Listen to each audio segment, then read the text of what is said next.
When we harbor resentment, we are slowly dying spiritually. Fortunately, through forgiveness, we can be reborn. Nurturing resentment binds us to the object of our ire by a mental chain stronger than any steel. Holding on to resentment is akin to having a physical wound that we never allow to heal. Every time it begins to, we scratch at it until it bleeds again. We do the same thing spiritually by reliving, retelling the resentment in graphic detail to any who will listen, even if we're only talking to ourselves. This manner of thinking is a slow, insidious form of spiritual suicide.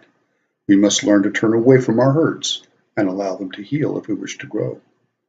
How?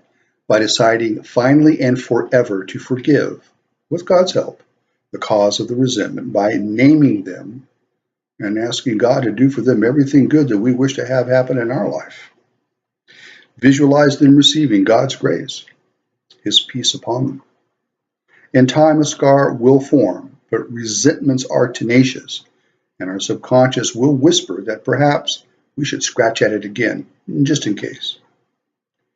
Do not react negatively when these thoughts surface, but do turn in prayer immediately and thank God for knowing them better, that you and the author of the resentment are free. Do not for a moment rehash the memory of the hurt. Focus only on seeing the presence of God where the hurt was.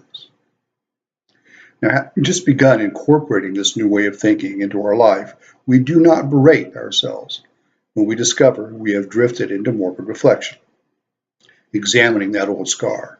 Instead, quietly we turn to God in prayer, thanking Him for knowing Him better. Eventually, this will become second nature. As with all things spiritual, and all in life as well, condemnation stunts growth.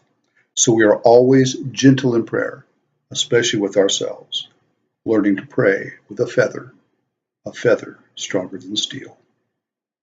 My name is Vincent Lee Jones. You can find my videos on Facebook and YouTube at Vincent Lee Jones. My writings at Blogger, titled the page Living in Spirit, and on Facebook as well at the James Club. Have a blessed day.